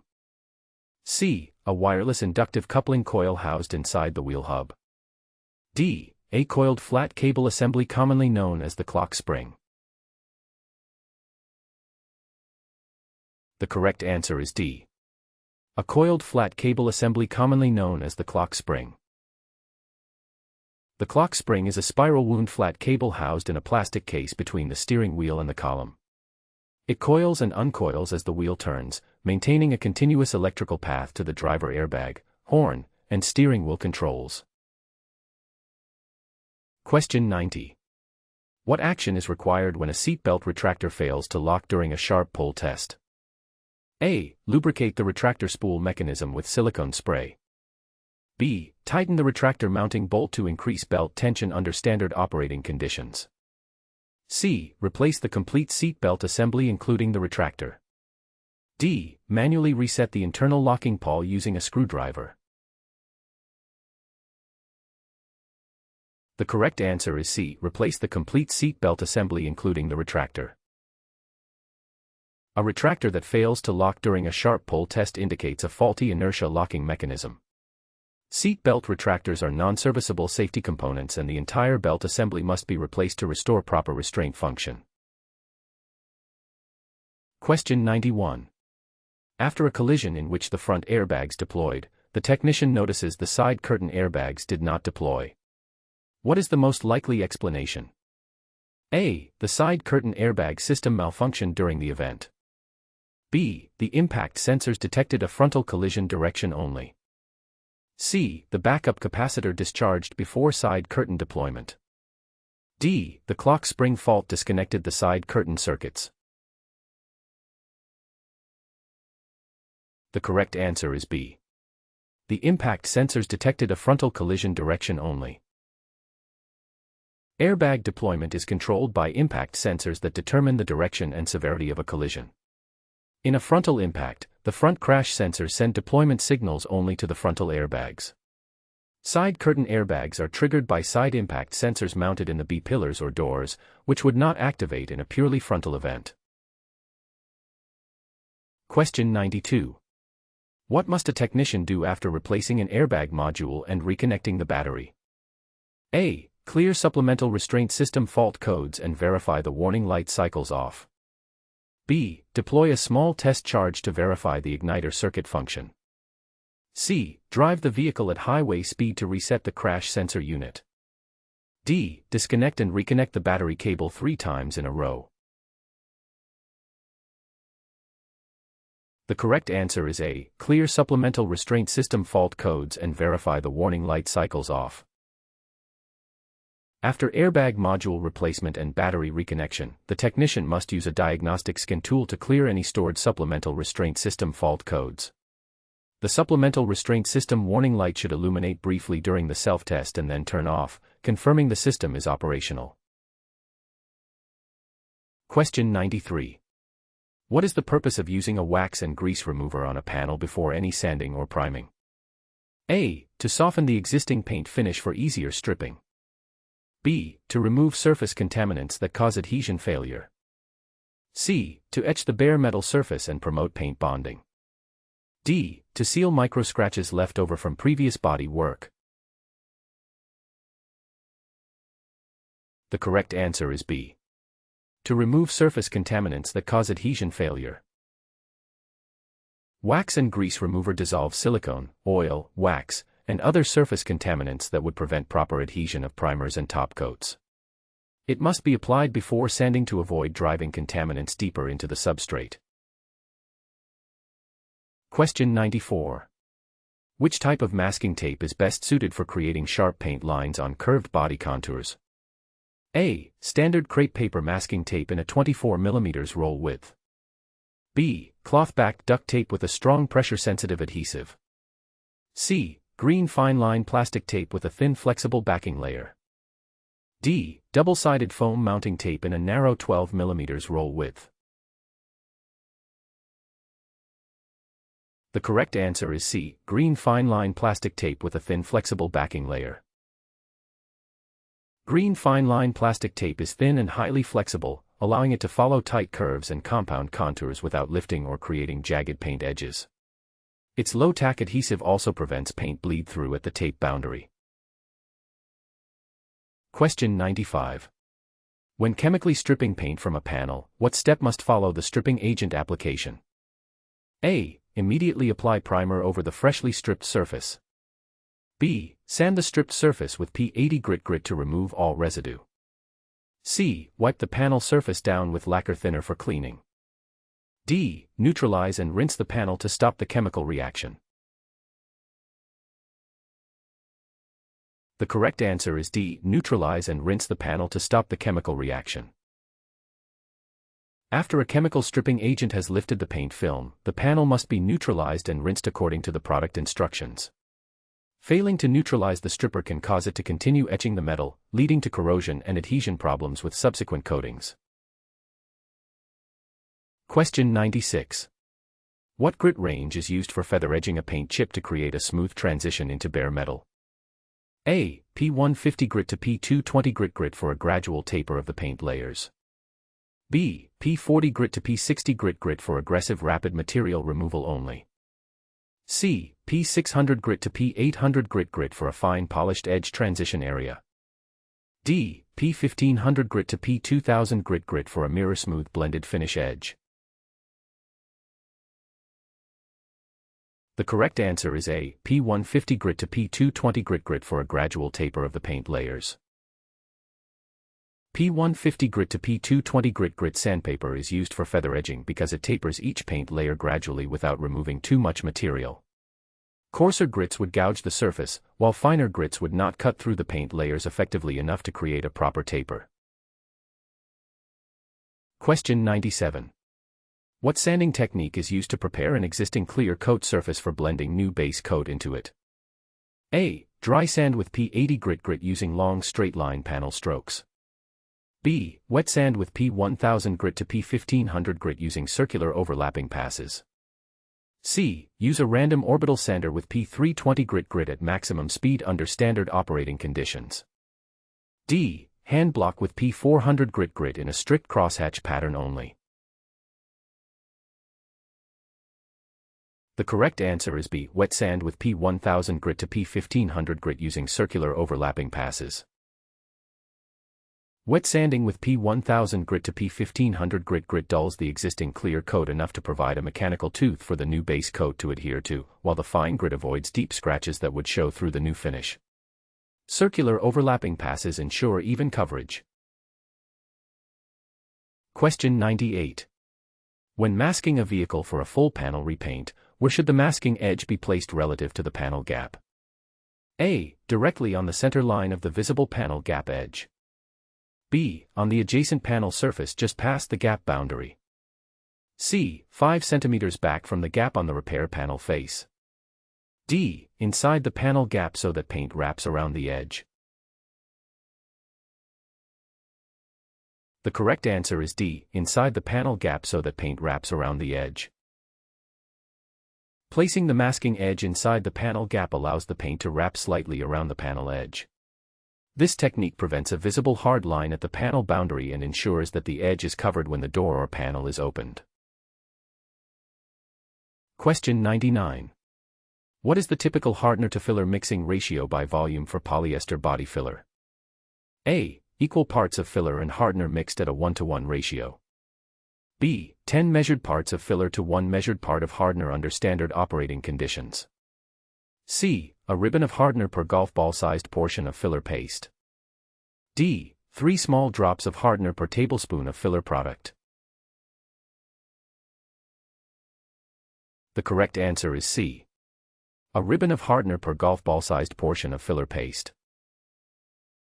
The standard guideline for mixing polyester body filler is a ribbon of cream hardener, approximately 2% by weight, per golf ball-sized portion of filler. Too much hardener causes rapid curing and brittleness, while too little results in a soft, uncured repair. Question 100. What is the correct technique for spreading body filler onto a repair area? A. Build up thin layers using firm squeegee strokes to press out air. B. Apply one thick coat and shape it with a file before it hardens. C. Dab filler in a stipple pattern then smooth it flat with a roller. D. Pour liquid filler into the depressed area and let it self-level. The correct answer is A. Build up thin layers using firm squeegee strokes to press out air. Body filler should be applied in thin, firm layers using a spreader or squeegee with pressure to force out trapped air. Multiple thin coats cure more uniformly than one thick coat, which can trap solvents and create pinholes or cracking. Question 101. What grit sequence is used for initial shaping and final smoothing of cured body filler? A. P36 grit for coarse shaping followed by P80 grit for smoothing according to standard maintenance procedures. B. P80 grit for shaping followed by P150 grit to P180 grit for final smoothing. C. P220 grit for shaping followed by P400 grit for the final finish. D. P320 grit for shaping followed by P600 grit for final refinement. The correct answer is B. P80 grit for shaping followed by P150 grit to P180 grit for final smoothing.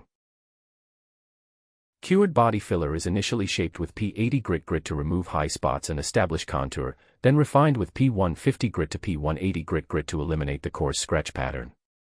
This prepares the surface for primer application without leaving scratches that telegraph through the finish. Question 102. What type of airflow pattern does a downdraft spray booth use to control overspray contamination?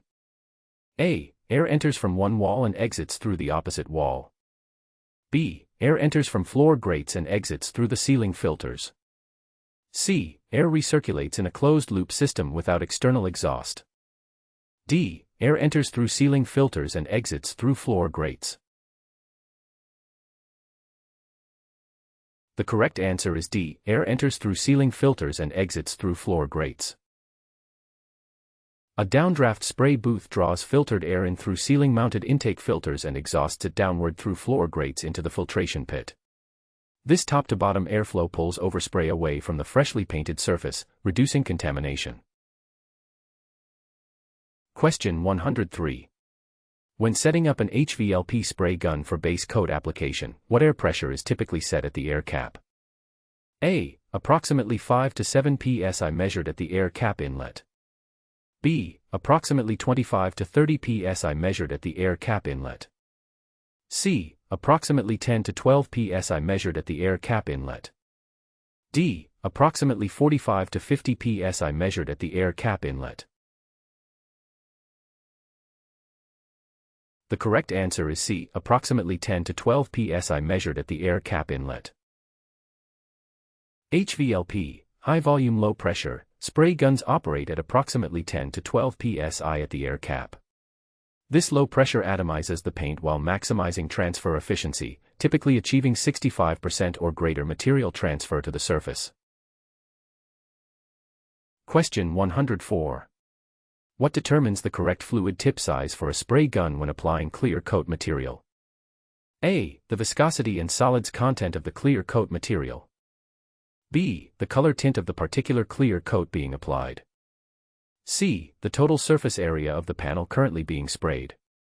D. The distance maintained between the gun and panel surface. The correct answer is A. The viscosity and solids content of the clear coat material. Fluid tip size is selected based on the viscosity and solids content of the material being sprayed. Clear coats with higher solids require larger fluid tips, typically 1.3 to 1.5 mm, to deliver the correct volume, while thinner materials use smaller tips for finer atomization. Question 105. When mixing a two-component clear coat at a 4:1 ratio by volume, how much hardener is needed for 800 ml of clear? A. 100 ml of hardener added to the clear coat mix. B. 200 ml of hardener added to the clear coat mix. C. 400 ml of hardener added to the clear coat mix. D. 800 ml of hardener added to the clear coat mix. The correct answer is B. 200 ml of hardener added to the clear coat mix.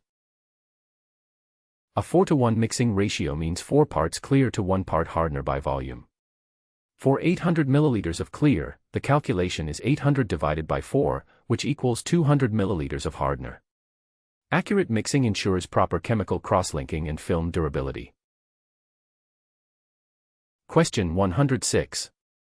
What tool is used to compare a tinted paint sample against the vehicle color for accuracy? A. A digital paint thickness gauge placed on the finished surface. B. A spectrophotometer beam projected directly onto the fender before consulting equipment documentation. C. A gloss meter positioned at a 60-degree angle to the panel.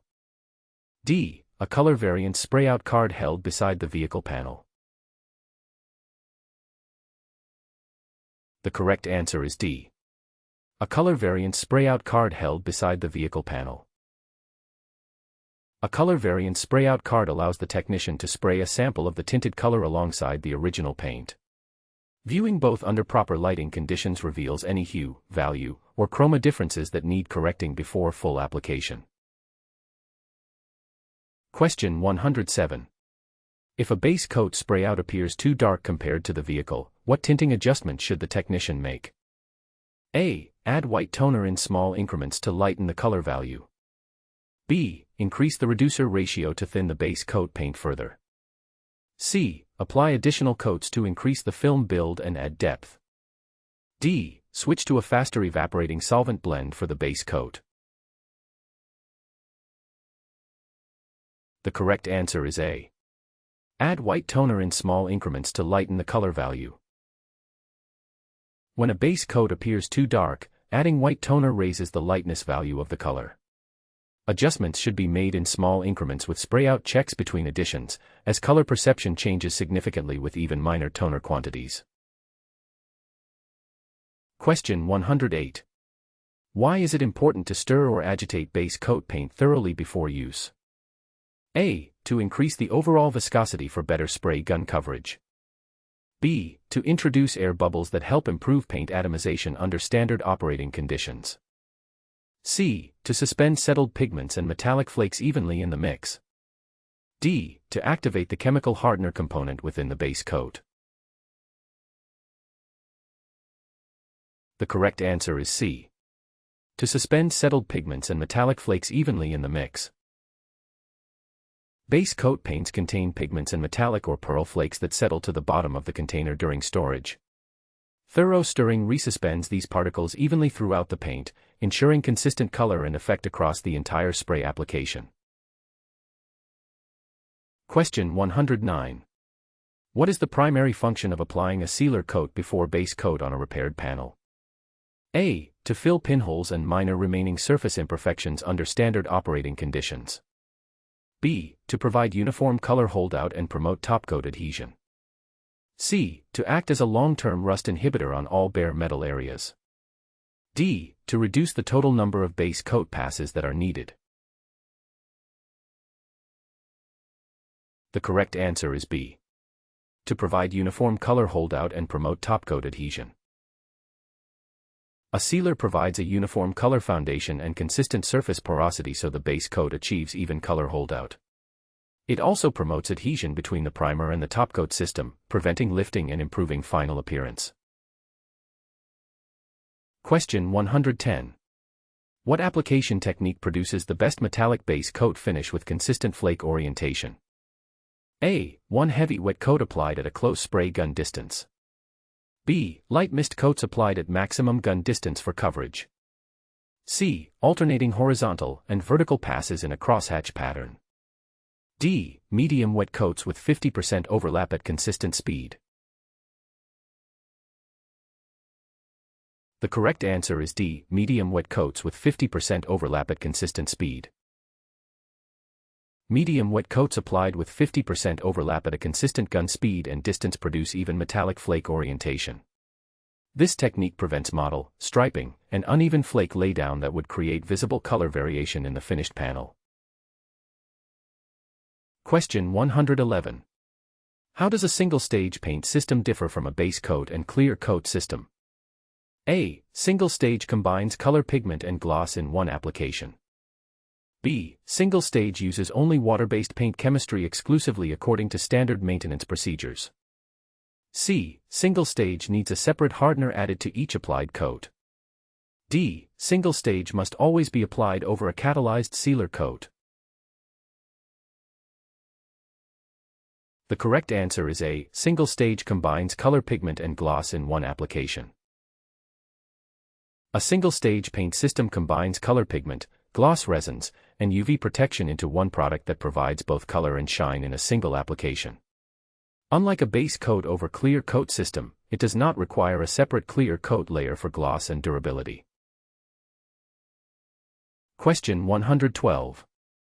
What is the recommended flash time between clear coat passes to prevent solvent trapping? A. No flash time is needed at all between clear coat applications. B. At least 15 minutes of drying between each clear coat pass. C. 1 to 2 minutes until the surface appears matte and tack-free. D. Flash until the clear coat surface feels completely dry and hard. The correct answer is C. 1 to 2 minutes until the surface appears matte and tack-free.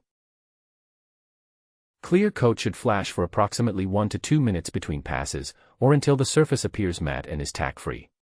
Insufficient flash time traps solvents beneath the next coat, causing solvent pop, while excessive weighting can cause intercoat adhesion failure. Question 113. A technician applies clear coat but notices orange peel texture forming during the second pass. What is the most likely cause? A. The spray booth ambient temperature is too high for the reducer under standard operating conditions. B. The gun distance is too far and the atomizing pressure is too high. C. The clear coat mixture was mixed with too much hardener catalyst. D. The base coat beneath was not fully cured before clear application. The correct answer is B.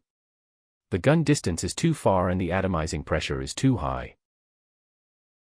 Orange peel forms when the atomized clear coat droplets begin to dry before they can flow and level on the surface. Spraying from too far away and with excessive air pressure causes the material to partially dry in transit, resulting in a textured, dimpled surface instead of a smooth glossy finish. Question 114. How should a technician correct a small paint run found after the clear coat has fully cured? A. Apply a heat gun to soften the run, then wipe it smooth and flat according to standard maintenance procedures. B. Spray an additional clear coat pass across the entire panel area. C. Use a razor blade to slice the run off and touch up that one spot. D. Color sand the run with P1500 grit wet grit, then buff to restore gloss. The correct answer is D. Color sand the run with P1500 grit wet grit, then buff to restore gloss. A cured paint run is corrected by carefully wet sanding it level with P1500 grit paper, then machine buffing with a compound and polish to restore the original gloss. This removes the defect without damaging the surrounding finish or requiring a complete repaint. Question 115. What is the purpose of using a clay bar on a freshly painted and cured panel before polishing? A. To apply a thin protective wax sealant layer to the clear coat under standard operating conditions. B. To fill micro scratches in the clear coat and restore a smooth look. C. To remove bonded surface contaminants such as overspray and fallout. D. To chemically dissolve any remaining masking tape adhesive residue. The correct answer is C. To remove bonded surface contaminants such as overspray and fallout. A clay bar is used to remove bonded contaminants such as paint overspray, industrial fallout, and embedded particles that washing alone cannot remove. The clay glides over a lubricated surface and mechanically lifts these contaminants, leaving a smooth surface ready for polishing. Question 116. What is the key difference between a rotary polisher and a dual-action polisher for paint correction? A. A rotary spins on one axis while a dual-action oscillates and rotates. B. A rotary oscillates randomly while a dual-action spins in a fixed circle. C. A dual-action polisher removes more material per pass than a rotary unit.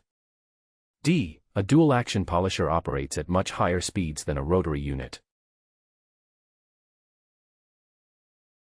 The correct answer is A. A rotary spins on one axis while a dual-action oscillates and rotates. A rotary polisher spins the pad on a single fixed axis, generating more cutting action and heat. A dual-action polisher combines rotation with an eccentric orbital motion, which spreads heat and reduces the risk of burn-through, making it safer for less experienced technicians. Question 117. In what order should compound and polish be applied during a multi-step paint correction process? A. Polish first to clean the surface, then compound to finish the gloss. B. Alternate compound and polish on each pass for the best final result. C. Apply both compound and polish together onto the same buffing pad according to standard maintenance procedures. D. Compound first to level defects, then polish to refine the final gloss. The correct answer is D. Compound first to level defects, then polish to refine the final gloss. Compound contains coarser abrasives that cut into the clear coat to level scratches, swirl marks, and sanding marks. Polish contains finer abrasives that remove the haze left by the compound step, restoring a deep, high-gloss finish. The correct sequence is always coarse to fine. Question 118. What is the correct technique for applying touch-up paint to a small stone chip on a vehicle panel? A. Spray a light mist coat from a rattle can over the chipped zone under standard operating conditions. B. Use a fine brush to fill the chip level with the surrounding paint. C. Apply a thick layer of paint and sand it flush after full drying. D. Dab filler primer into the chip, then spray base coat over the area. The correct answer is B. Use a fine brush to fill the chip level with the surrounding paint. Stone chip touch-up is done by carefully filling the chip with thin layers of touch-up paint using a fine-tipped brush. Each layer is allowed to dry before the next is added, building the paint level up to match the surrounding surface without creating excess material that requires sanding. Question 119. Why should a vehicle be washed using the two-bucket method during post-repair exterior cleaning? A. It reduces the total volume of water used during the wash process. B. It prevents contaminated rinse water from scratching fresh paint. C. It allows the car wash soap to foam more effectively on the surface. D. It speeds up the drying process by using less soap in each bucket. The correct answer is B. It prevents contaminated rinse water from scratching fresh paint. The two-bucket method uses one bucket for clean soapy water and another for rinsing the wash mitt. This prevents dirt and grit collected by the mitt from being reintroduced to the paint surface, reducing the risk of swirl marks and fine scratches on the freshly finished panels. Question 120. What is the safest method for removing a water-based stain from a vehicle fabric seat during post-repair cleaning? A. Saturate the stain with a solvent-based cleaner and scrub hard. B. Apply hot water directly to the stain and vacuum extract it out according to standard maintenance procedures. C. Blot with a damp microfiber cloth using approved upholstery cleaner. D. Scrub with a stiff bristle brush and undiluted all-purpose cleaner. The correct answer is C. Blot with a damp microfiber cloth using approved upholstery cleaner. Blotting with a damp microfiber cloth and an approved upholstery cleaner lifts the stain without spreading it or damaging the fabric weave. Scrubbing or using harsh chemicals can permanently damage the fabric texture, discolor the material, or push the stain deeper into the seat padding.